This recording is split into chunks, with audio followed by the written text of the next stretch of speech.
All right, we are live. All right, hello everybody out there. Welcome to another episode of That Film Podcast. I'm your host, David Weaver, and joining me as usual are Brian Salazar and James Blunt. And this week we have a trio of movies to review for you. We're going to be starting off with Expendables 3, then The Giver, and then we're gonna finalize everything up with Let's Be Cops. So, and also there's no news segment this week, so we're going straight from the top 12 stuff and some draft talk into our movie stuff. So it should be a fairly swift episode, I'm hoping. But in any case, let's lead things off with our usual opening segments with Brian in the top 12 of the week. Let's do it. Number 12 this week is Dawn of the Planet of the Apes with 1.9 million. Total there is $201.8 million. Yet another blockbuster that crawled past the 200 mark. Number 11, Boyhood with 1.992 million. No idea what that is. Number 10, Hercules with 2.1 million. Do you think it went past the $60 million mark or below it?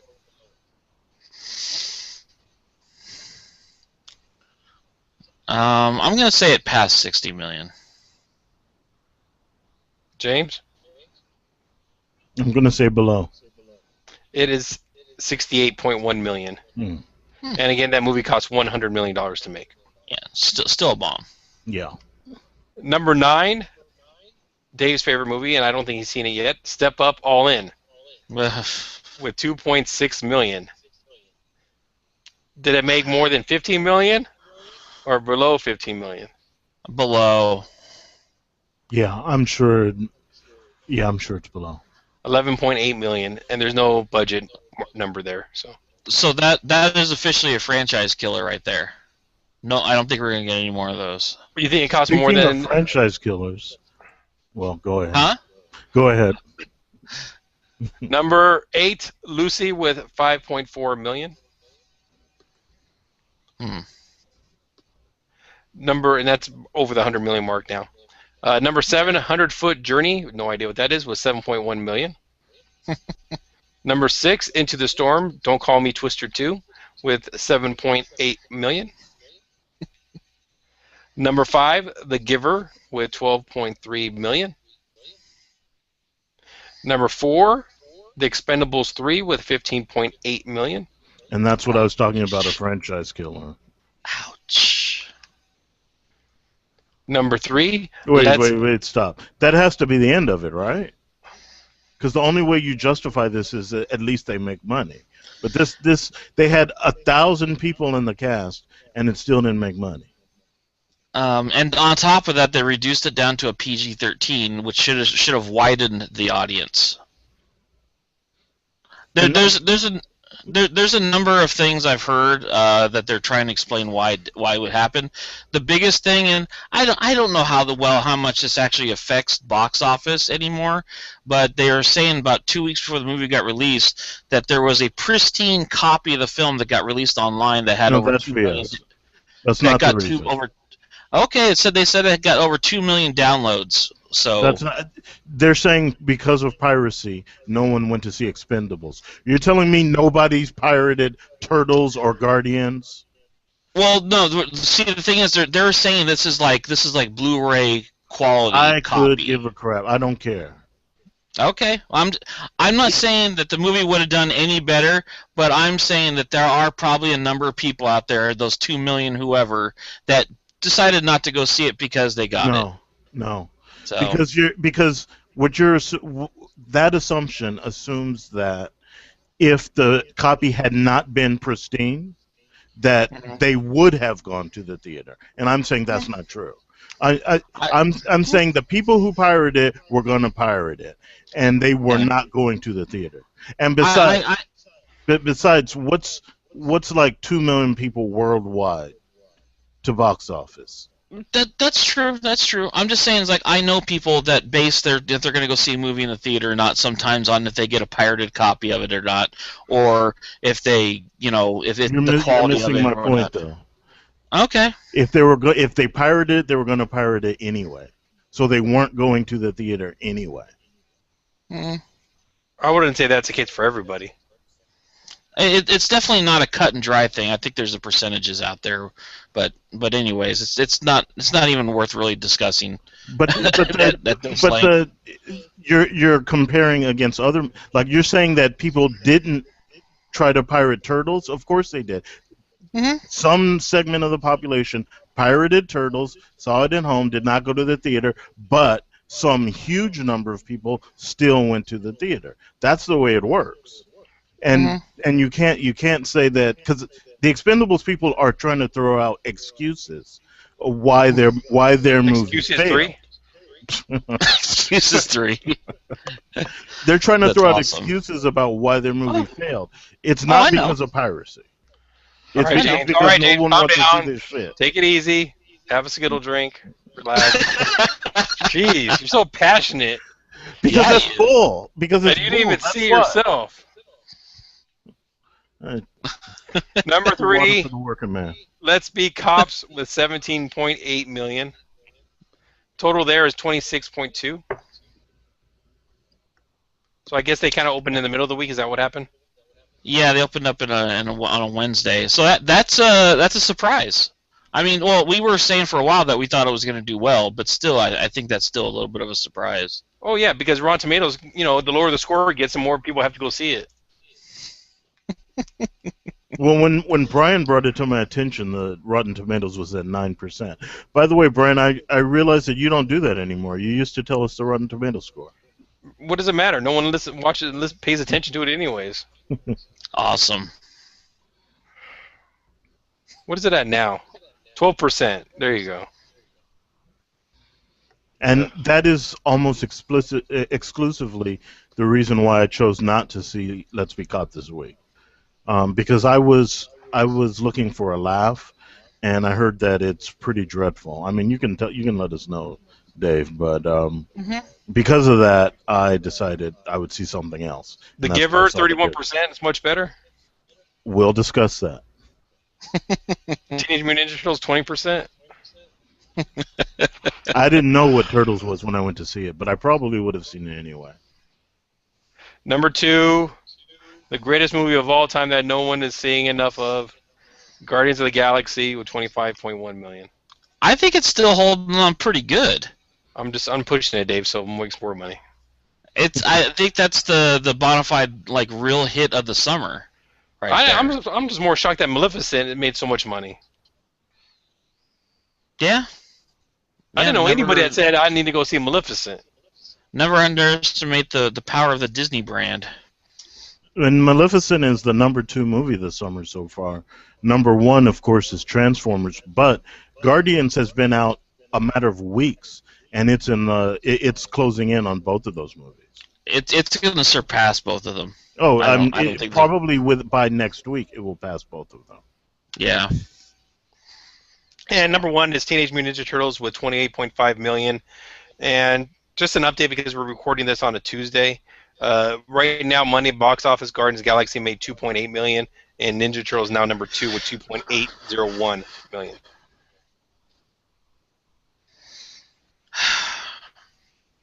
So I mean, apparently the poor reviews and whatever else that was out, and from what I understand, the poor word of mouth for the film just isn't affecting it at all. That I expected it to reach 100 million at best. It's for little kids. Because they don't want to see How to Train Your Dragon 2. They'd rather see Teenage Mutant Ninja Turtles. Yeah, Or here's a question: if we had kids of our own, and they were in that 3 to 5 year old range, would you take them to see this, or would you, in movies in general, would you take them to see crappy movies, or would you be like, no, kids want to see what they want to see. Yeah, I would probably do what long time ago host, co-host, or whatever contributor to the show Miguel does with his kids, where he shows them the original film, then he takes them out to the theater to see the new one. Why is that? Just that way that they're informed. Like when he took his kid to go see Tron: Legacy, he made sure his kid saw the original Tron first. Okay. So when he sees Star Wars, do they see Episode 1 first, or did they see Episode... No, I'm not going to start that conversation. Okay, that's it for the Top 12 this week. James, Summer Movie Draft. Okay, so last week around this time, I mentioned that this week was going to reveal the winner because you had Expendables. We didn't know what that was going to do, and now we see that it did crap. And we didn't know if movies like Teenage Mutant Ninja Turtles was going to have legs and continue to draw money, and clearly it is. So, I mean, we have a few weeks left, but for all intents and purposes, it's pretty much over now. Yep. I am in the lead with $1,254,000,000. Brian has moved into second place on the strength of Guardians of the Galaxy, and as we said, it's going to be the number one movie of the summer. I'm certain. So Brian is now at $1,037,000,000, and Dave, you are not far behind Brian at $1,018,000,000. And there's now that I have over a $200 million lead, and there are no big movies left, then I'm calling it. I don't see how anybody can catch me. No, it's over. I mean, that's our Summer Movie Draft show. Dave, you would need Sin City to be a $200 million movie. And I would have to stop making money on anything that's still out. Yeah, no, the studio already said that they're not projecting any more than $15 million opening weekend for that. And I mean, I don't know what the last movie made, the original Sin City. I'm guessing it was in the neighborhood of 50 to 60 million. And I think it was around 100, actually. You think so? I think it was. I think it's going to have the same issues that Kick-Ass 2 had, where it's too late. I agree that it's really late. Kick-Ass 2 had more problems than just being late, though. I think the main reason is it was too late. I dislike that movie for other reasons. Not about dislike, about making money I'm talking about. Oh, yeah. So the original Sin City made about $74 million. Okay. So it split the difference between what I said and what you said. And for a niche film, that's actually pretty good. But yeah, I mean, just 10 years later? Yeah, that movie came out April 1, 2005. Jeez. But I think they've done a good job of not calling this Sin City 2. And maybe since it's not posed as a sequel, in fact, I heard it's a prequel. Maybe that will draw more people to the theater than would have otherwise seen it.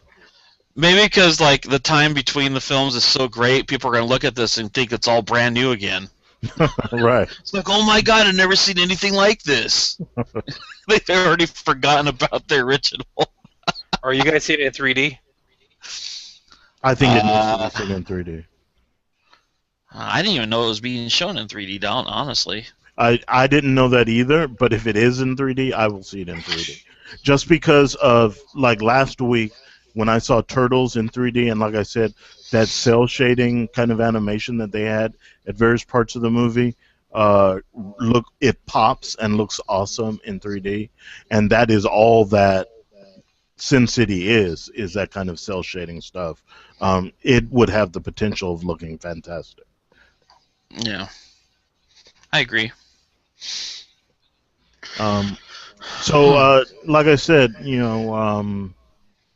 it's basically over, and we know the big winners and losers. We'll do a wrap up, I guess, in a couple weeks, on the summer movies in general and the draft in general. But in terms of our little competition, you guys need to start saving your pennies because yeah, $20 each should be coming my way. Yeah. And it ends the way that it should. I mean, the reigning champion is back on the throne after this little hiccup with the debacle that was last year's summer movie draft and throwing the tickets on the floor so that people can't bid on them and all of that. But what? It was all because of Despicable Me Too. That's the only thing I wanted for me. And just because I don't want to hear James gloat, you guys want to check out this link I posted on the thing. It's awesome. Oh, a link. It's to Twitch URL. It's Fish versus Fish in Street Fighter 2. What? Hard to explain till you actually see it.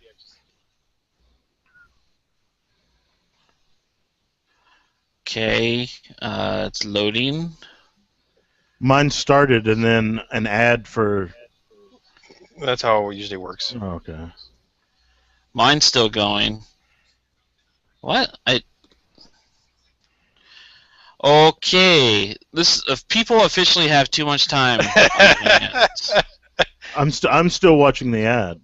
Oh, I have the video playing. So it's there's an aquarium in the top left corner. Hold on, it's just started. Oh, you're kidding me. All right, so there's an aquarium in the top left corner. And then bottom left and top right corner, there are the two fish. First player, Aquarius, which looks, I don't know what kind of fish that is. And then two-player at top right. Is that a goldfish? Okay. Two-player top right corner, Robert the Bruce. I don't understand what this is, Ryan. What the hell's going on here? So basically what's happening is that... Do they program it to the fish? Yes. So basically there's things inside the aquarium, and then when the fish swims by it, it pushes a button or a direction on the screen. And so you have a black fish versus a goldfish, and they're playing Street Fighter 2. As you can tell, they're not really playing all that well because they're jumping up and down and pushing buttons, but sometimes they actually hit each other and move. See? The orange one move forward, the gold... see? This is horrible. It's the worst thing ever. Look, he's winning. And see, the black one was near the button, so he was pushing kick, and he won just now. He got it perfect. Yeah. And look, watch. Now they got big characters. Do you know? Okay, Dave, I'm with you. Do you know how much time it took to program that? To not only program the game, but to program the aquarium. This is ridiculous. They also have fish play Pokemon as well. Is this live? Yes. Yes, it's live. Oh my god! And all these people are watching it. 595 people. Yeah. Oh my! Why? Well, it's now 593. And how many people are watching us? 0. Maybe we need to have Fish on here talking about movies. Fish talk about movies.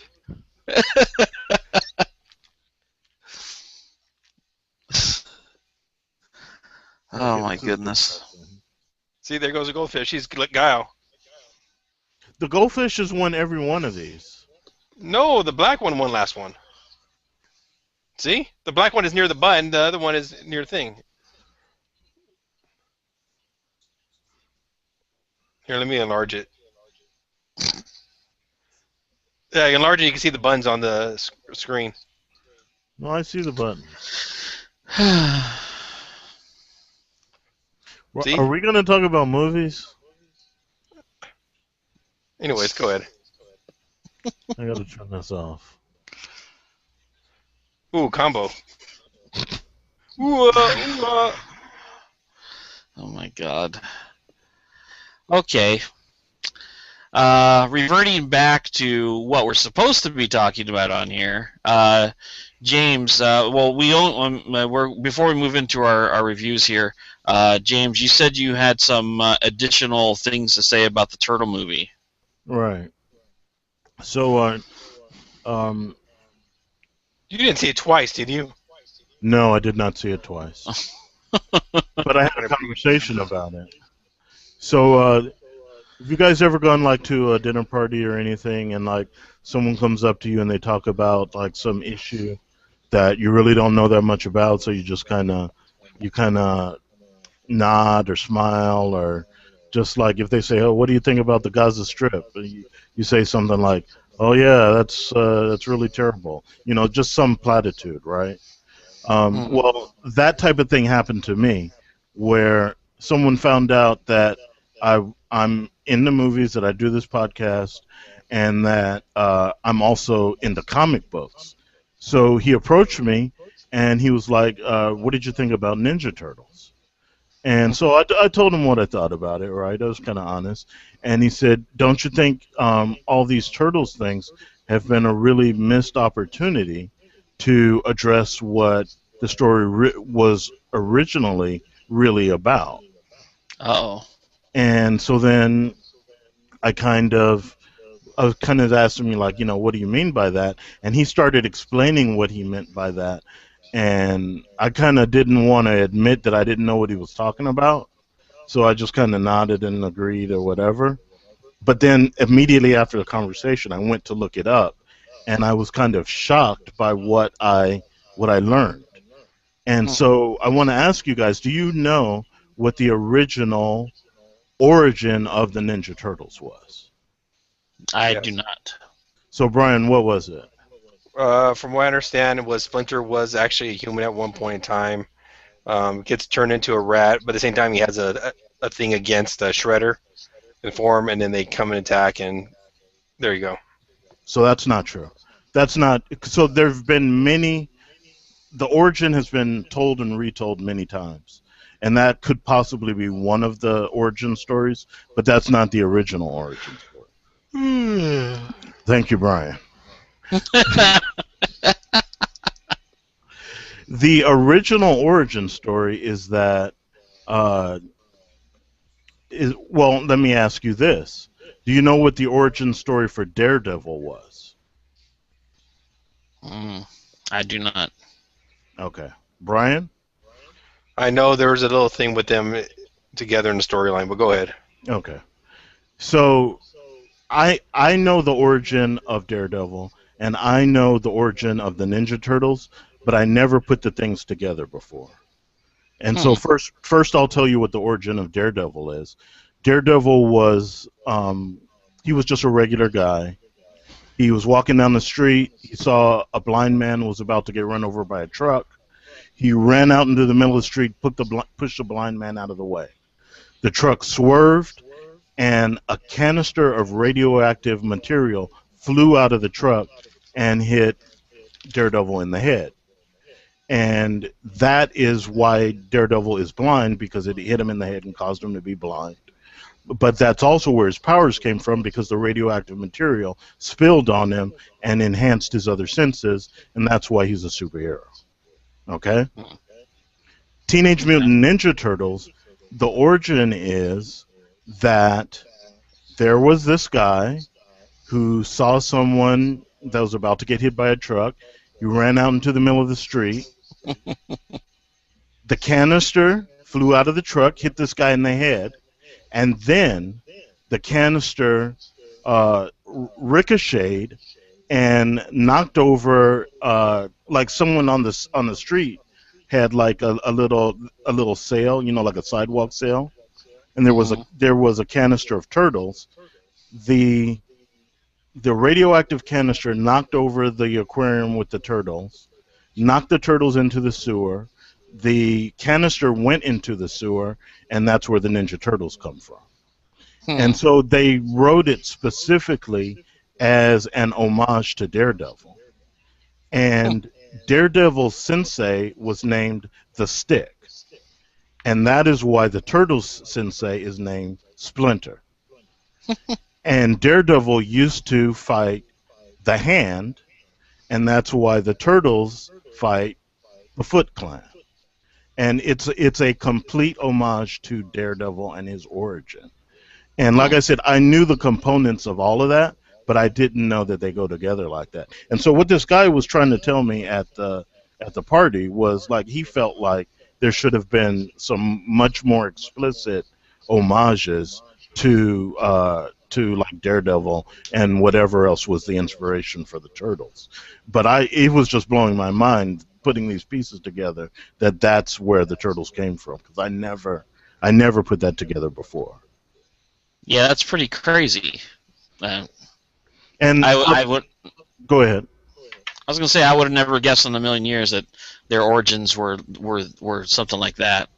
Yeah, and so I became like super antisocial in this party. I went over into the corner and started Googling on my phone, and I was like, "What?" Like it was like a major OMG moment for me while I was reading all of this stuff. But I felt like I would share it on this show just because, we are about movies, we talk about comics, and we just talked about this movie last week. Yeah, that's crazy. That's what I thought too. And so, clearly, originally TMNT was an independent comic, so there was no way that they could call him Matt Murdock or Daredevil or anything like that. But they were doing an homage to Daredevil. So that's all I wanted to talk about. We can go into our main movies of the week. Okay. And as we move into our movies, Brian, are you exiting at the moment? I will exit and listen and subscribe to the podcast so I can listen to the rest later today. Okay. And then write a review afterwards. You don't want to hear about these wonderful movies that Dave and I just saw? I'm pretty sure they're all terrible, but yeah, I'll wait. You don't know that. I'm pretty sure they're all terrible. Awesome. Pessimist right, to the end. Take it easy. I'm going to go watch Fish Play Street Fighter. That's how you know you have too much time on your hands. Later. Bye. Oh, my goodness. Anyways. Oh, I thought Brian was going to add something. Didn't he say that he was going to talk about his thing after me? No, he said he didn't have anything. Oh, okay. He actually was originally going to leave after we did the news if we had news. I see. So he was just waiting to see what I talked about. Yeah, he wanted to hear what you had to say, yeah. Okay. So apparently the fish proved to be more interesting for him. One of the most ridiculous things I've ever seen. And there's people watching. That's what I don't get. It's the internet. They'll attach them to anything that's requires only like half a brain cell. But honestly, isn't the most boring cat video that you've seen more interesting than that? I would think so, yeah. Yeah, I mean, I guess it's interesting in a tech demo sort of way, but other than that, right, exactly. It's like after like 5-10 seconds of realizing what it is, I was like, okay, I got everything I need out of this. Bye. Exactly. I agree with you 1,000% because as a tech demo, it's impressive. Like, a lot of effort went into that, and I agree. It is something to marvel at in that sense, from a techie standpoint. But just watching the fish swim and the fighters fight, that is ridiculous. I weep for our race. I mean, we're not doing it enough. We're doing it a disservice because we have to explain the majority of the time, because of the nature of fish just randomly swimming, the characters are just punching and kicking air. They're not doing anything. So what are you watching? Yeah, I almost feel like we're just talking about it too much at this point. Oh, let's move on. Just giving it way too much publicity than it needs. I think you were going to start with the Expendables. Yeah, okay. So I'm going to start with the Expendables.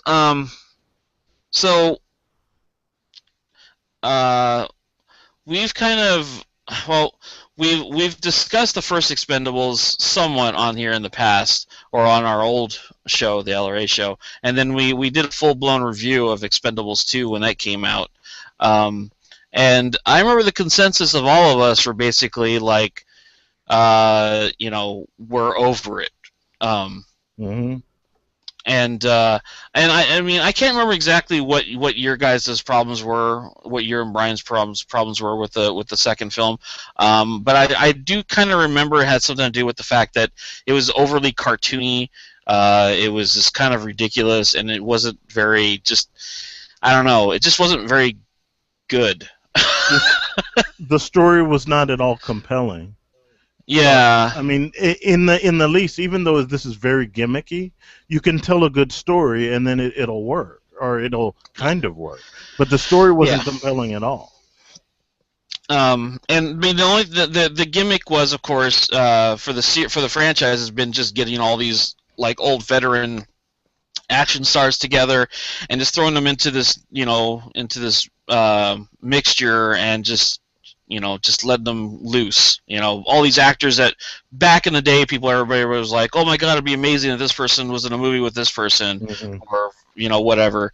And the first film kind of fulfilled that, and then they went ahead, and that was a mild success, so they went ahead and made a second one. And they just took the level of comedy and violence and just action to like ridiculous lengths, which comes into the whole cartoon reference of it, where it was just none of it was believable. These guys were like beyond superheroes because none of them could die, none of them, could get wounded. It was just ridiculous. I mean, personally, I found some amusement in a lot of the jokes and the one-liners, but I mean that doesn't make a good movie. It was more of an odd, more like a I'm trying to think of the word here. It was I can't think of the word, sorry, but it was more or less like an oddity or something that is an amusement at the time, as opposed to a movie I would actually recommend to somebody. But the third movie got announced, and we all were. It was responded with an audible sigh from all three of us. We were like, "That's fantastic!" It's like they were once again, they were replacing some of the old actors with some other actors that weren't in in the previous films. They had this new angle where they were throwing in some young blood in there. And that's what I wanted to talk to you about. Isn't that part of the reason why there's so many people in the cast? Is that they were trying, not only now is it about the old guys, but now they're trying to bring in like younger replacements. Yeah, this is probably one of the most overstuffed films I've ever seen as far as acting talent goes. It's just, but I don't want to get sidetracked. I mean, yeah, that is like the premise of this film: the old versus the young. So I'm trying to center myself on how to present my thoughts on this film. I think that this third outing for the Expendables, is probably the best one they've done yet. Oh. I'm not going to say this is a fantastic film or like a great film or that you need to rush out and go see this immediately or anything like that. But I think what the Expendables was originally promised to be, I think this film comes the closest to it. They with this new film, they've upped the ante with the action. They got a new director this time, Patrick Hughes, and Stallone directed the other two. Mm-hmm. And because of the new director, I think that also helped because the action was actually the way the movie was shot was a little bit more. I don't want to say exciting, but it was a lot more interesting. Let me put it that way. So that helped. They also, like I said, they ditched a lot of the humor. I mean, this is actually probably the most serious that this series has been. But I mean, there's still quips in there, and they still have some one-liners in there and that and whatnot. But it's not a flat-out comedy like the last movie was. And the violence actually is, pretty much real. I mean, it's presented as being real. You know, like people can get wounded. You know, somebody could. You know, you actually get the idea that some of these guys could actually die. So I thought that was an improvement over the other films. Um, but most of all, I just think the story they got together they put together this time forward was a little bit more interesting and a little bit more relevant. Where the basis of the film is Stallone's character comes across the bad guy of the film, which is played by Mel Gibson, who is an ex-expendable. And they have a rivalry from the past and whatnot, and I actually kind of like that. Like it was kind of like a battle of wits between the two of them, and you find out more about their histories of the Expendables and what have you. You actually get the sense that some of these characters, that these guys actually are expendable for once, because you find out about some of the history that went wrong with their crew back when Mel Gibson was part of it. But I mean, I'm not gonna oversell it. The story is still nothing fantastic, but it's serviceable for the action, and it gives you a good pipeline to bring in all these other stars. Some of the new people they throw in there: Wesley Snipes, Antonio Banderas, Harrison Ford. Those people. I think they added a nice. I don't know, nice new level of spice to the works that weren't in the other films, especially Antonio Banderas, who, I mean, I've always been kind of like, 50-50 about him. I could take him or leave him. I actually thought he was really good in this. He actually had a lot of energy in the movie, and I think he was probably the biggest scene stealer in the entire film also. At least the theater I was in, which was moderately full for considering how little money this movie made. The audience seemed to really enjoy his character, so that was nice. And of course, they mix these guys in with the old crew, like Jason Statham and Dolph Lundgren and all them. As far as like the new guys, the younger guys, they were all kind of nameless to me. I didn't recognize any of them from anything, and while I enjoyed their inclusion in the film for what they did, because basically the way the movie's broken up is the opening of the film, you have Stallone's crew, which is the old guy group. They get defeated, and then he has to bring in this new group to go in and try and take down Mel Gibson.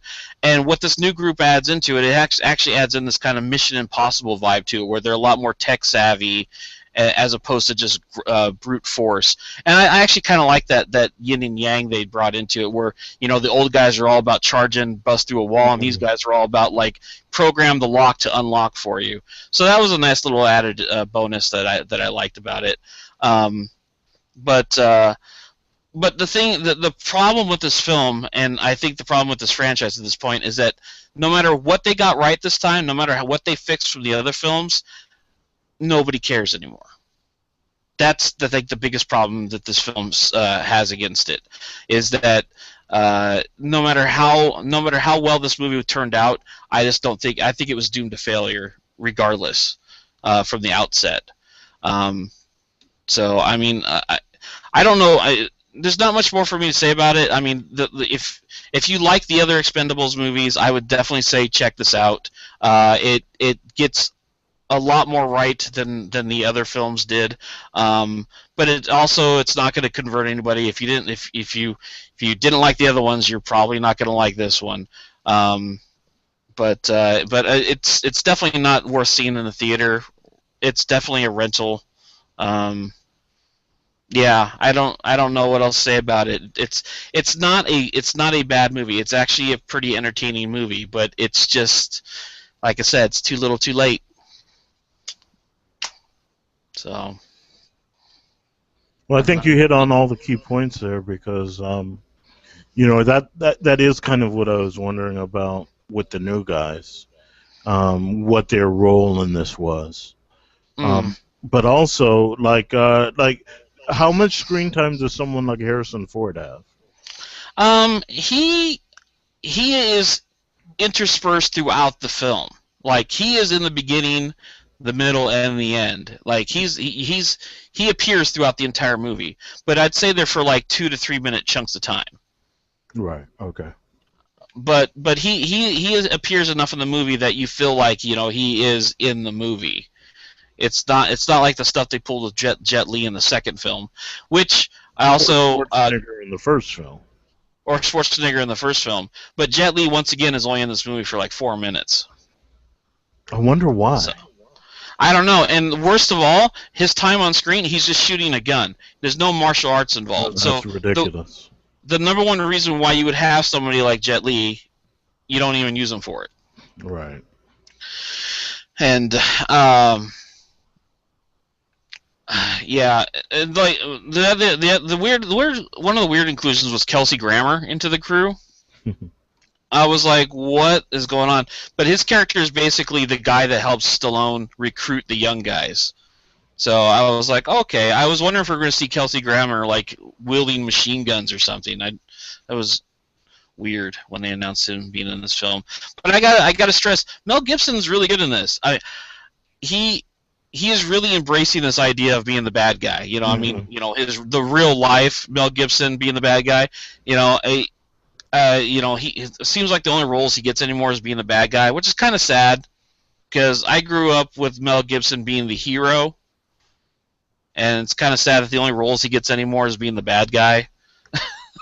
But I feel like that's the only way that audiences are going to accept him. They're not going to accept him as the lily white hero. Yeah.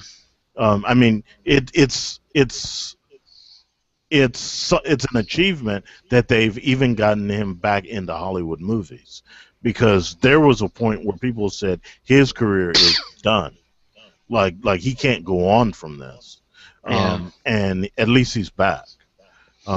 Yeah. And he does a really good job in this being the bad guy. He played the bad guy in the Machete Kills movie from last year, but that was like pure comedy. Like it was just like one big joke. He is actually really menacing in this movie, and I thought he was a good foil for the Expendables guys to go up against. Well, so cool. Kudos to them for getting Mel Gibson in, and kudos to Mel Gibson for giving it his all, because he really did make a good bad guy. See, that's actually the role that I expected that Kelsey Grammer was going to fill, because I said, when they said Kelsey Grammer, I said, well, that must be your villain. Like he must be the evil mastermind. Okay. Well, I guess I don't know how old he is, but man, Wesley Snipes, that guy can still kick ass. He is in phenomenal shape. Kind of like how we were like amazed by Jean-Claude Van Damme in the second one. Oh yeah. It's the same thing with Wesley Snipes. He looks ageless in this film. When you put him up against Stallone and all these other guys, like he doesn't look his age. He's 52. So, yeah, he does not look 52 in this. So that guy is kept in phenomenal shape. Oh, and I love they had a nice little joke in there about because the opening of the film is the Expendables crew is rescuing Wesley Snipes' character from prison, and they say the reason why he was in prison was for tax evasion. And for anybody that doesn't realize, like, Wesley Snipes did have real life problems with tax evasion. So I was going to make the joke that he must have been training in prison, since you said he looks so good. But yeah, they're well aware of that joke. Yeah, there were a number of nice little quips in there, especially the fact that Harrison Ford took the place of Bruce Willis, because I know we've discussed this here before, but Bruce Willis was not in this film mainly because Stallone in the studio wasn't willing to cut him the check he wanted, and then Harrison Ford stepped in and he took over the role that Bruce Willis used to play, and they basically, as soon as Stallone meets Harrison Ford for the first time, he asks him, was like, so where's Bruce Willis's character at? And Harrison Ford says, no, we took care of that. He's no longer in the picture. And it's like okay, so anybody that understands why Bruce Willis is in the movie is going to get that joke. So, but. Yeah, I don't know. I had fun with the movie. I had fun with it. but what are you gonna do? I really hope that they end it here. I mean, I wouldn't say that they're ending it on a high note. I think they would end it on a positive note, as opposed to a negative. So. Except that it's not going to make money. Yeah. Oh, and I got to remark about the PG-13 thing. It didn't really make any difference. I think they should have stuck with R rating, especially since the movie made less money than the R-rated versions. But I didn't really notice any difference. I wasn't upset that it wasn't R-rated. Oh, okay. I thought that's what you were alluding to, was that there No. was something less by it being PG-13. No. The action was shot a lot better, so it didn't really matter if it was R-rated or not. Mm-hmm. I was just happy that the action was actually exciting this time. Sure. So. But okay. That's enough about the Expendables. Let's move on to your movie, James. So, you are up. So the movie that I planned to see this week was Let's Be Cops. Over the weekend, Brian sent me a text that said, RT at cops, wow, or something like that. And I was like, what's RT? Like, at first I thought he was saying like retweet or something, and then I realized, oh, he means Rotten Tomatoes. So I went on Rotten Tomatoes, and wow, it was Let's Be Cops was at 9%, and like just glance. I try not to see anybody else's reviews before we do this show, just because I don't want to be influenced. Not that I'm going to think the movie's good or bad, but I don't want to like copy what someone else's like take on like any of the phrasing or anything like that they use in their review. Yeah. And so, but just glancing at some of the reviews there, it was like unfunny, and like for a movie that should be hilarious, it was really serious and stuff like that. So I was like, well, I don't even want to get involved in this. So I looked at what my other choices were. It was not doing Expendables, and so then I said, well, let me give The Giver a shot. And I mean, The Giver was, like Brian said, it's in the 30s on Rotten Tomato. I think at the time I went, it was 35 or something. But I went kind of with a pretty open slate. And what I've got to say about The Giver is that it suffers from John Carter disease. Where, people say that people who didn't know anything about John Carter and went to see the movie, they say John Carter ripped off like Star Wars and ripped off this and ripped off that. And the reality is that John Carter came out, or the novel was released in like 1911 or 1912. And the reality is that all those other things actually ripped off John Carter, like Buck Rogers, and like I got this from Wikipedia, Buck Rogers and Flash Gordon, and like some Superman, and even Star Wars. It got stuff from John Carter as the source material. But the fact that John Carter came out so much after, John Carter the movie came out so much after those other movies, it feels like John Carter is ripping them off instead of vice versa. And that's absolutely what's going on with The Giver. Because The Giver, the novel, came out like 20 years ago.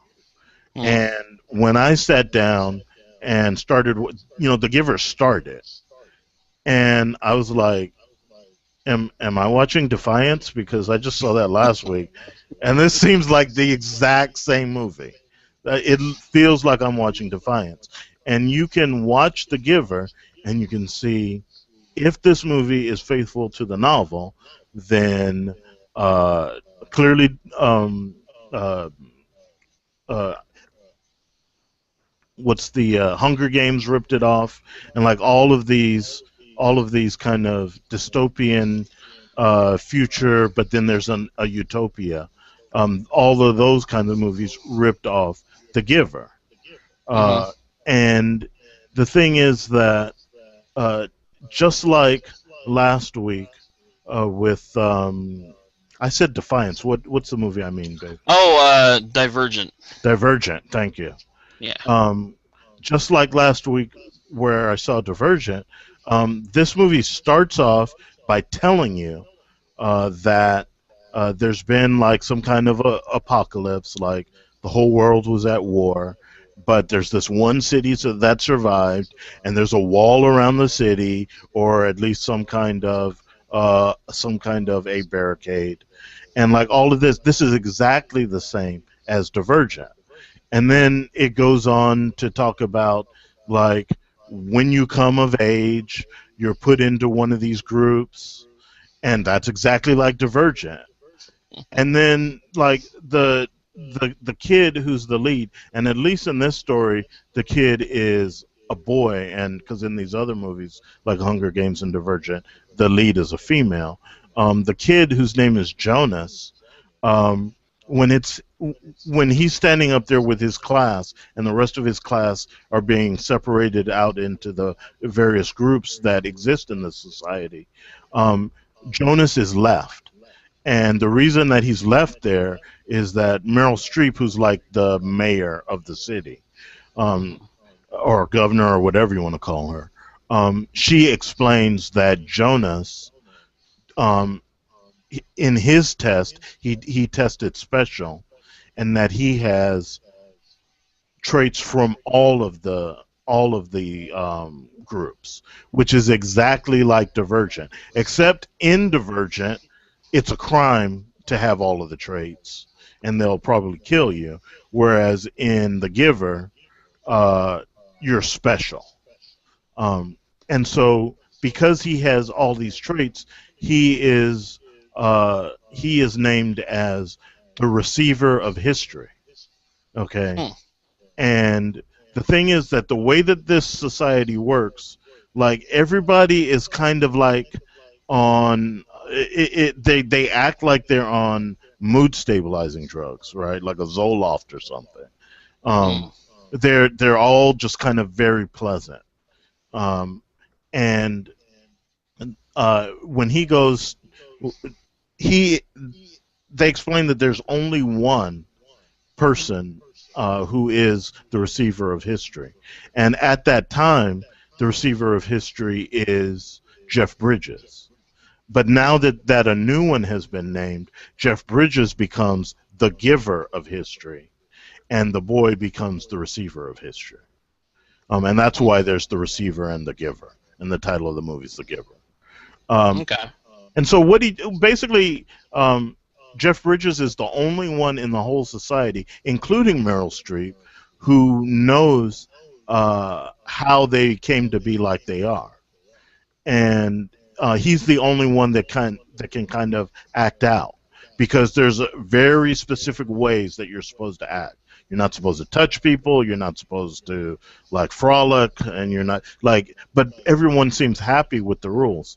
But Jeff Bridges, as the one who knows how things really are, he understands how they got there, and he explains that the reason for his role is because it goes unsaid, but you know that old saying where those who don't know history are doomed to repeat it. Yes. So he knows history. So whenever there's like some major issue that people don't know that the society doesn't know how to solve, he gives them advice because he knows history and he knows what has happened before, and he can kind of keep them on the correct path. And so it is his role to impart all of this knowledge to the new receiver of history, which is Jonas, and that is what the movie is about. And as Jonas kind of opens up his mind and learns more and more about what's really going on, um, he he has like attacks of conscience, like um, he feels like people should have free will, and he feels that they don't now. And like he wants to tell other people what's going on, but that's against the rules. And so it's this whole thing about what should Jonas do with this new information that he's been given. Hmm. And he continues to have to live with his family and with his friends, but like I said, he has all of this new knowledge, and he's supposed to just keep it to himself. And There's even a rule in the society that you can't lie. Like there's laws, right? You can't lie. You can't this. You can't that. The only one who can do those things, though, is the giver. I mean, is the receiver of history. The receiver of history is allowed to lie, and is allowed to do other things. Uh, Specifically because you're not supposed to be revealing what the history is, and so if you're asked about it, you have to lie about it, like that. And so the movie is not bad. I'm going to go along kind of with what your review of Expendables was like. You know, you go into this movie thinking I'm about to see something really bad, and it's not bad. But then again, just last week I saw Divergent, and this is so much like Divergent. I mean, it's ridiculously similar to Divergent. And like I said, you can see Hunger Games. You can see, I can't even think of. There was one Twilight. of these types of. Oh, you can see Twilight for sure. You can see Twilight, and there were one of these types of movies that failed, and I don't remember what that was called. I've heard a number of those. What they call them, the young adult novels. Right. A number of those things, like The Host, Beautiful Creatures, like all these movies, Mortal Instruments, City of Bones. I heard a lot of those compared to The Giver. Right, and that one that we hated about, like where there were aliens on the planet, and the people put on the sunglasses to Host. The Host, okay. Yeah. It's very much like all of those. And the thing is that this is something of a passion project for Jeff Bridges, because my understanding is, like I said, this movie came out over 20 years ago, like 93 or something like that. And Jeff Bridges has wanted to make a movie out of it ever since then. And he wanted to cast his father, Beau Bridges, as the Giver. Oh, you mean Lloyd Bridges? Lloyd, right. Yeah. He wanted to cast his father, Lloyd Bridges. Is Beau his brother? Is that right? Beau's his brother, yeah. Right. He wanted to cast his father, Lloyd Bridges, as the Giver, and Jeff wanted to direct. And it just kind of languished over these 20 years. Suffice to say, if, in 98 this movie had come out, then this would have been the influence, like this would have been a big deal. This would have been the influencer of all those other things. But it came out in 2014, and now it's seen as being as copy. And so it's just, again, it's too late. What were we talking? We were talking about Sin City, right? This movie is like that. It's too late for it. And I'm surprised that it was greenlit, except that Hollywood seems enamored with this type of movie now, so they go, oh well, let's go back to this. Here's a ready-made script. And also Jeff Bridges has a lot more street cred now ever since he won that Oscar.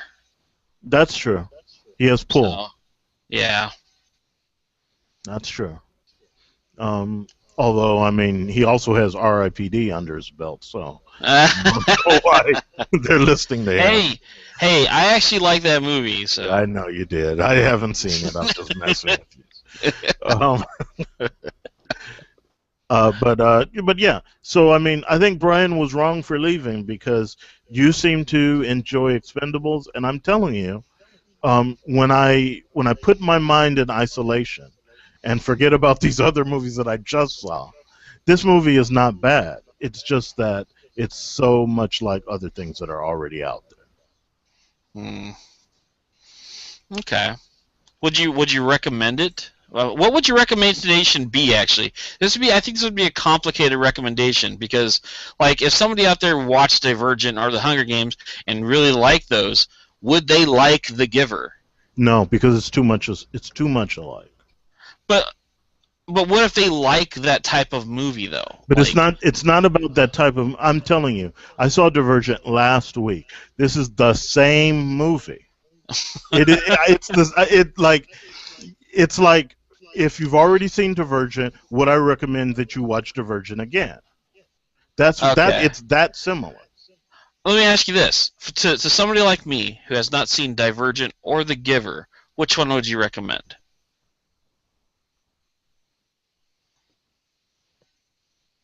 The Giver. I had to Really? think about it a long time. I mean, here's what I'm thinking about. When I watch The Giver, I see Jeff Bridges, I see Meryl Streep, I see I see Katie Holmes, who uh, forget about like personal life and all of the, Tom Cruise and all of that. I mean, Katie Holmes is a decent actress. Um, I see some up and coming actors. Even like Taylor Swift is in this movie. So, Hmm. uh, and this movie kind of, it's well done. It's well done, and all of these movies kind of have certain aspects about them that you can see coming a mile away, and I didn't think that this one was as obvious as some of the others. So Okay. I would probably say if you haven't seen either one, then I would recommend The Giver. How was the black and white? I mean, was that like a gimmick, or did it actually help enhance the movie at all? Thank you for asking that because I actually forgot to mention that. Um, so the way that they portray how the normal people in the movie are kind of living. Like I said, it's like they're on a Zoloft or something, right? Hmm. So the way they visually portray that is that those people see things in black and white, which now that I say it out loud is kind of a commentary, also, right? Yeah. Um, and as things start to be revealed to the receiver of history, he starts to see slight bits of color here and there, and you got the clue that he was special early on because even before history started to be imparted to him, he would see flecks of color, and he didn't understand it. He was like, "What was that?" Right? When he would see color, Mm-hmm. but one of the ways that it is done, like really well, is that he has a love interest in the movie, and actually the kind of um, state of mind that the people are in, they really don't fall in love. In fact, that's one of the key things that drives him is when he starts to understand the definition of love and he starts to feel that. But he has a love interest in the movie named Fiona, and you see her in black and white, and she's pretty. You have to admit she's a pretty girl, right? Mm-hmm. And then they just kind of like as he's looking at her, they just kind of slowly and subtly light her head, and she's in this movie. She's a redhead, and so you see her in black and white, but then her hair starts to turn red, and it is really beautiful. And then like he kind of snaps out of it, and her hair's black and white, or everything's black and white again, and then her eyes slowly start to turn blue, right? And it's a stunning visual when everything else is black and white, and then just like someone is peering at you with blue eyes, or with vibrant red hair. It's really a stunning visual, and it's a smart way to portray it. Okay. Okay, I'm a fan of the type of visual storytelling because like one of my favorite movies probably in the past couple decades that's done something like that was the movie Pleasantville. Oh yeah. Yeah, where like it starts out black and white and color starts seeping its way into the movie, but it's also story related. You know, Hmm. there's a reason why everything starts turning color. So I really like that aspect, and that was one of the more interesting things that caught my interest when I started seeing the trailers for The Giver was the fact that it was black and white, and it clearly was showing, and even in the trailer, that there was some way they were going to introduce the color aspects of the film. So I'm Right. glad to hear that it actually is something more than just like a cheap little gimmick. So Right, that's and one of my favorite scenes, not like it's a drawn out acting scene. I'm talking about like a 5 or 10 second thing, is Mhm. when he starts to get the knowledge, right? He starts to feel things and all of this, and there's a reason for that because he kind of stops taking his daily drugs, which are kind of inhibiting everyone. But anyway, when he starts to feel things, he goes and he lays out in the grass and he's looking up at the sky. And the grass is green and the sky is blue and he's just peering up at the sky. And you can sense that he feels it's beautiful, right? And then his love interest, and she is at this time not feeling anything towards him. She walks up because they are friends. She walks up to him and she says, "Have you fallen? Are you injured?" Like, and at first I thought she was making a joke, but then you realize they don't enjoy things like that. They don't lay in the grass. They don't peer up at the sky. And by showing you like what he's seeing with now the grass is green and now the sky is blue, it really imparts that to you. And like when they switch over to her, she just sees black and white everything, and like you realize, there's a complete different experience here. Yeah. Okay. So that's an aspect of this movie that is not at all in Divergent. So that's part of also why I would recommend this one if you were going to see one or the other. Okay. Okay. Cool. Yeah, I'm interested in seeing it still, and hearing what you had to say about it definitely is going to give me the kick in the rear to go out there and check it out. So. And I want to mention, and this is my parting shot, that it does have a very low Rotten Tomatoes score, but again, because it's so derivative of things that you may have seen before, and I'm sure that there were reviewers and film goers who said, "Wait a minute, this is a ripoff of that. It's a ripoff of A, B, and C, and I've seen this already," and all of that. And I can see why you would give it a low score. But again, if you can isolate this picture in your mind and just rate it on what it is on the screen in front of you, forgetting about similar things you may have seen, I think you'll see that this is a film worth seeing. Okay. All right. Yeah, I think that's a slightly more positive review than like somebody like Brian was expecting. Right. Exactly. Which is going to be somewhat of a segue, if you're done. I am done. I'm eager to hear this. Into our next movie, which I wasn't planning on leading off with my review for it, which is going to be my review for Let's Be Cops. But after... Is that why? No. After our discussions, our conversation so far this episode, it's kind of led me to believe like something like, okay, I hate to single him out, but he's our only example at the moment, So Brian sent you a text saying the Rotten Tomato score for Let's Be Cops is 11%, and then you said you saw it and it said like 9%. I think there is way too much pessimism out there when it comes to movies that have a low rating. Now, granted, I'd say it's maybe about, and I'm being favorable here, maybe about 80% of the movies that have a low percentage rating are deserve them. But I don't think that's a reason to not be at least optimistic towards something that you initially had interest in. Mm-hmm.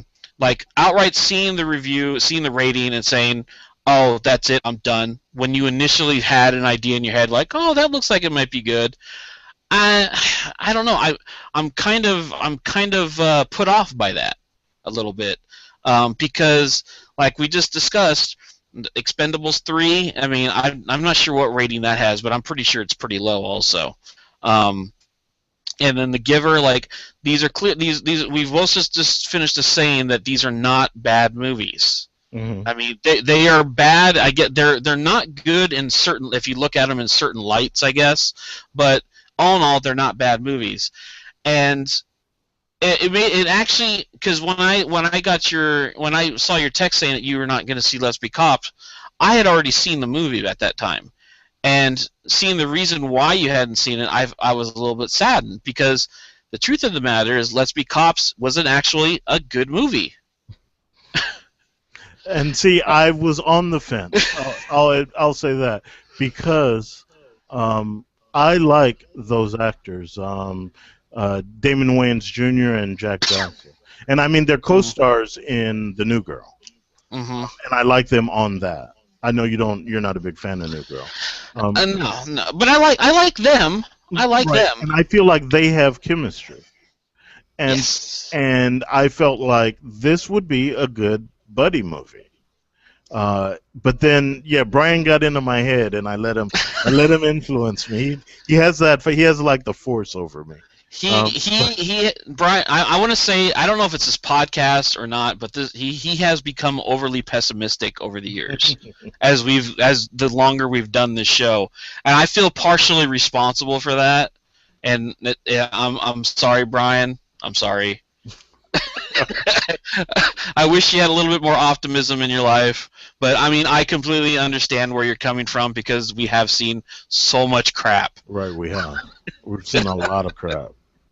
I'm looking at Rotten Tomatoes just because you brought it up. Expendables 3 is at 34%. The Giver's at 31%. We both like those two movies. I'd say. The more for Expendables, anyways, I'd say that would be more around a 60, high 60s. Mm-hmm. So, but anyways, Let's Be Cops. My main draw to this film was its premise, and the trailer. The trailer sold me on it because the trailer was funny. Yes. Of course, I always had at the back of my head like, oh, did they show all the funny stuff in the trailers? Absolutely. Like that's the dreadful thing, that you go into it not knowing that.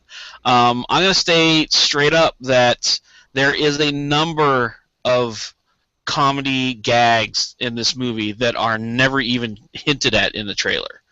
They do a good job of keeping. They did a good job of keeping a lot of the stuff in this movie under wraps. So kudos to them for that. And there's one particularly hilarious moment that I could have saw easily being part of the trailer that I'm thankful that they never put in there, which resulted in probably the biggest laugh and the biggest, like, I don't know what you'd call it, but the laugh / like ooh moment. Oh. is but anyways, so yeah.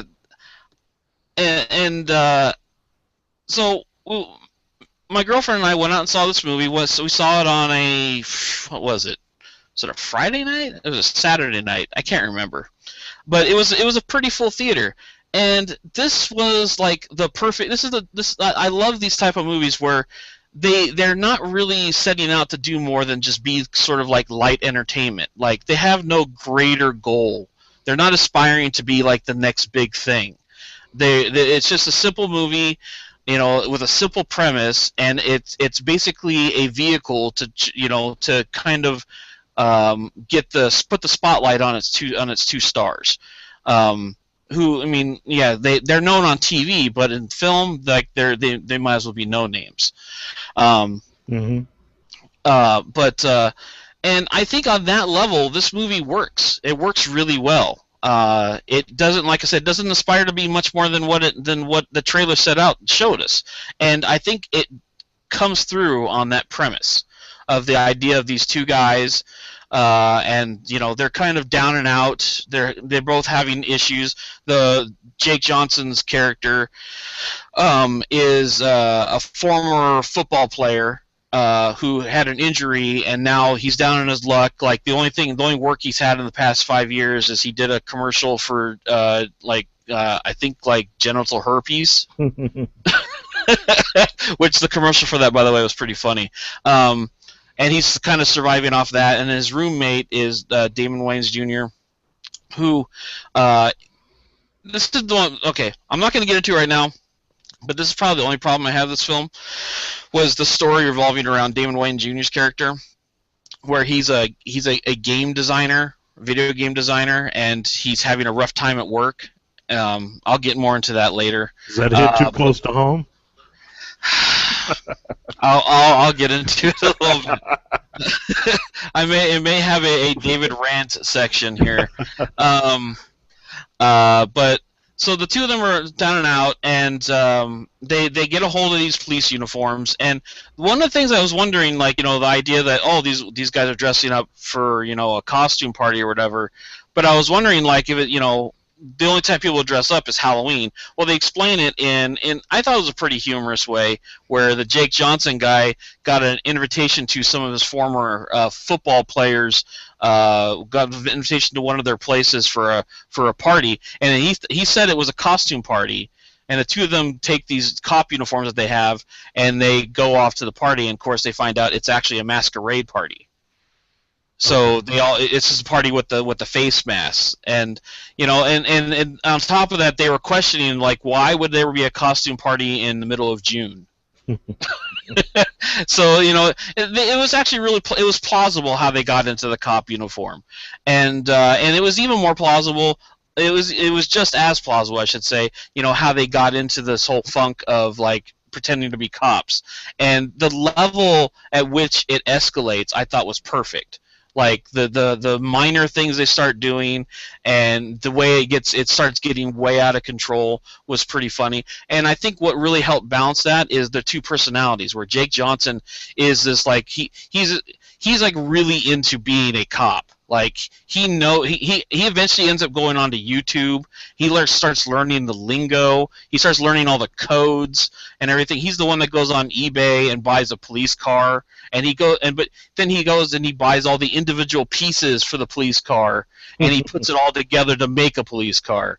And he's, like, really stoked about going out and fighting crime and stuff. Whereas Damon Wayans Jr. is, like, kind of just along for the ride and, like, I don't know if we should be doing this. And that dynamic worked perfectly, and the two of them nailed it, I thought. And it's and some of the things that they get involved in as being cops was just pretty damn hilarious. Especially this run-in they have with two other real cops, and they're trying to fake their way through a raid and trying to pretend, trying to make it look like they're cops, but at the same time they're trying to get the hell out of there. But at the same time, like, Jake Johnson's is actually really into it, and like, I like, I hate to give away a joke. But I have to in this sense, because one of the funniest things, and one of the things that really would probably help sell people on the type of humor this movie has, is there's a moment where there's two real cops hiding behind something, and these two are hiding behind another thing, and the cops are, like, they have their guns out and they're ready, and they do the thing where they load their gun up, and they look over at Jake Johnson and Damon Wayans, and they're like, what the hell, get ready. And they have fake guns, and literally they both pull up their guns and they turn away from the other cops, and they just do vocally, they go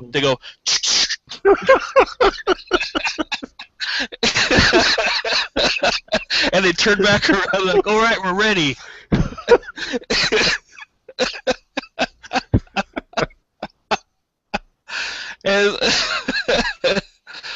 And that type of the movie, like, it's not hit or miss. Like, the comedy, I thought, was pretty consistent throughout it. Even when it starts getting into the story parts of the movie, which, there's always a story with these things, where there's, like, they eventually run into, like, a crime group or whatever, and they get mixed up in it. But even then, the story, it's like the people who wrote this movie knew the story was more or less a means to just give us more gags, because the story is never really focused on that much, which is a good thing, because it gives us more time with them being just stupid as they're trying to act like cops throughout the movie. But yeah, it's not a fantastic movie, but it was, like I said, it was the perfect movie for, like, a Friday or Saturday night when you want to go out and have a laugh. I don't think it's going to set the world on fire. And, I mean, it may do. I think this movie is going to do wonders for maybe their careers. If is further going further, I would actually really enjoy seeing these two together in another movie. It would be fun. I mean, I don't know if this would ever work or not, but they could have a possible franchise here where they could make, like, a Let's Be Firefighters. I don't know. But I really enjoyed the movie. I thought it was fun. Yeah. I don't know where that low percentage comes from. I mean, we've talked about this in the past about how like critics or somebody, they don't see the movie for what it is. Mm-hmm. And this is clearly one of those times, I think, because this movie should not be that low. I'd say 70% or in the 70s somewhere at the very least. I enjoyed it that much. It was a fun movie. It was a fun movie. So, like I said, when I saw that you opted out of it, I was like, oh. I was like, that Well, sucks. that was my decision, and it wasn't based on the score. It was based on some of those initial. Like I said, I was trying not to see stuff, but when I clicked on it, I saw some of the initial reviews, and I was like, well, if it's not even funny, then like if it's a comedy that's not funny, then why am I wasting my time? I don't know how people couldn't think it's funny. I mean, I guess if you don't like the lead actors, if you don't like their personalities, of course you're not going to laugh at what's going on. I mean, that's about the most plausible thing I can think of. But other than that, I mean, it makes good on just about everything it sold itself on. The movie is basically these two, I hesitate to call them idiots, just, going parading through the entire movie playing cop and, like, the hijinks that ensue. So, yeah. But I do want to... Okay, so the Damon Wayans Jr. character is a video game designer.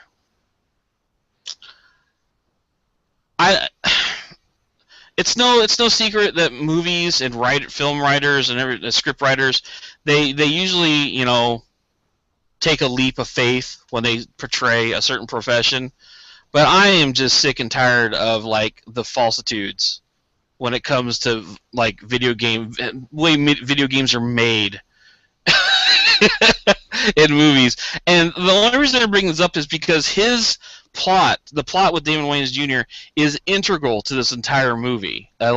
It's the reason why they have cop uniforms, because the game he's pitching to make is a police game. Oh, I see. And yeah, and during his pitch meeting to the other game designers, is he's got the cop uniforms there as, like, as a I don't know what I'm trying to think of, like, as a prop? As a prop. Yeah, thank you. So and then, like, it keeps coming back to his storyline at that video game design company, and I don't know. This is a pet peeve, but it just really annoyed me because none of the stuff that they depict in this movie is how any of that works. So I don't know. I think the majority of people out there aren't going to care, but it bugged me. But yeah, I can't. Yeah, I think that's about it. I mean, I would out of the two movies I saw this week, I mean, it's a solid recommendation to go see Let's Be Cops in the theater. If you're looking for a funny movie, go see it. I think it's probably number 3 this year for me in comedies. I can't help but call it a comedy, but I'd say Guardians of the Galaxy would probably be my favorite comedy of the year. That's true. And then right behind that would probably be 22 Jump Street. And then right below that would be Let's Be Cops. Okay. So yeah. Go see it. So it was a good week at the movies. It was a surprisingly good week. I'd say, barring, like, a handful of missteps in bad movies that popped up during the summer, I'd say this has been a respectable summer lineup. I mean, it's not going to be, like, looked upon in the past, like people are going to look back, the summer of 2014 was host to a number of fantastic movies. I don't think you're going to get that. But I don't think anybody's ever going to look back at this summer season, other than financially, and call it a flop. I see. Well, financially, it was, though. Yes. And it doesn't make any sense why, because I think we had a larger string of good movies than we've had in a long time in a summer. Mm-hmm. But you're using the word good, not great. Yes. Yeah. which is a step up from, like, not good.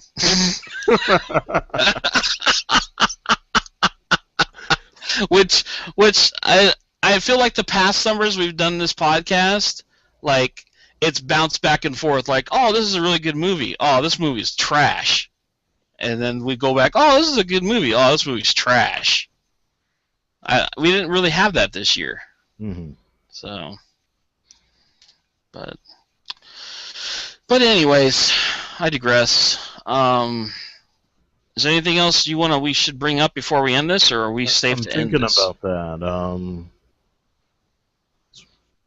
Just thinking about this summer, and go ahead. We're gonna have plenty of time to rack our thoughts on the summer when we do our summer wrap up thingy. Okay. So, but I don't have anything else. Okay.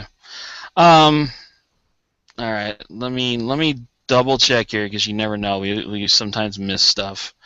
For movies next week, are you going to be seeing Sin City? Yes. Okay. Let's see. The only other one is, well, there's two other ones. There's If I Stay, which is that Chloe Moretz movie about the girl who dies and is stuck between worlds or something like that. Looks like right. That like a teen drama or something.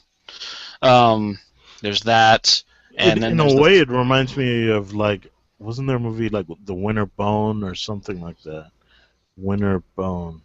Let me look that up. Well, the Winter's Bone. That was the Jennifer Lawrence movie. Let's see. I think that's the movie I'm thinking of, because... No, maybe not that one. There's a movie that I saw about a girl who dies, and she's kind of in the afterlife, and she's trying to lead people to find her killer. Oh God, that sounds so familiar, but yeah, I don't know. I don't know. Oh wait, was it the Peter Jackson movie? Oh, I don't know. Oh wait. Okay, I have to figure this out now. I think this may be it, but I'm not 100% sure, because I actually haven't seen the movie, but it sounds like it would be the one. Let's see. Come on, IMDb, load. The Lovely Bones? That's it. See, I was close, right? Right? Thank you, Dave. You do. Never even seen it.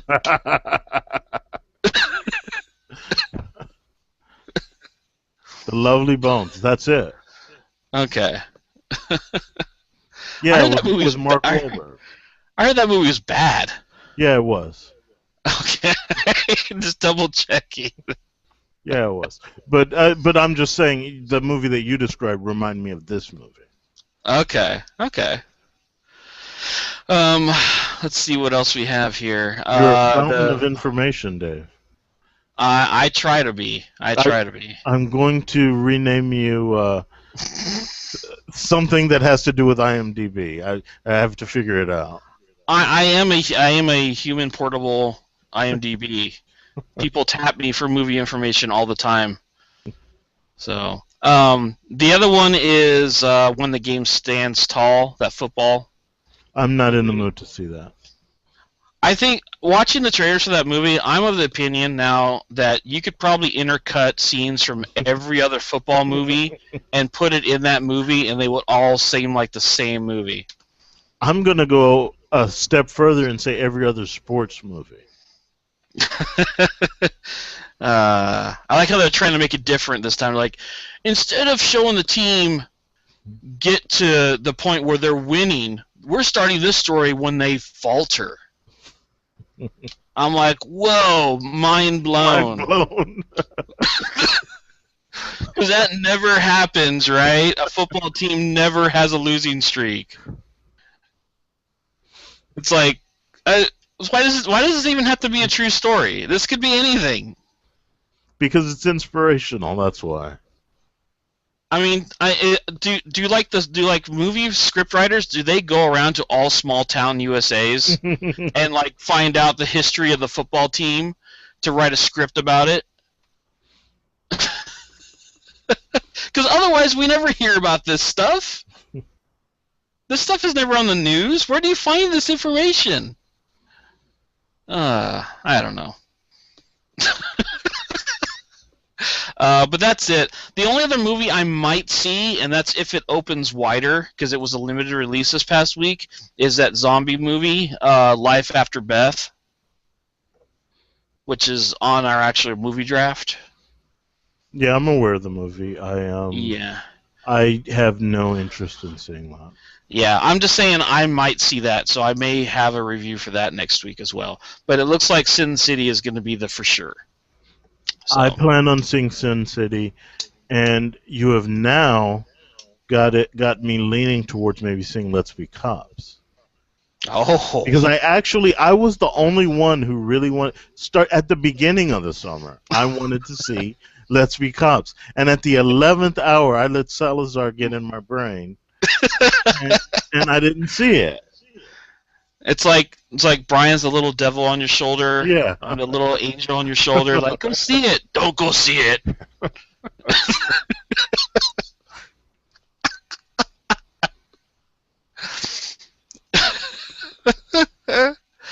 That's awesome. Okay, well, we may have some surprises for people next week then.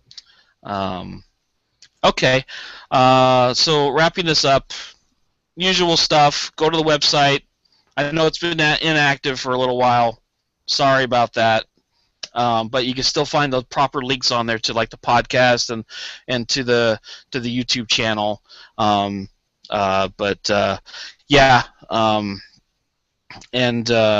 we'll be back next week with more movie reviews for you. Sin City and maybe a couple other ones, perhaps. We'll see.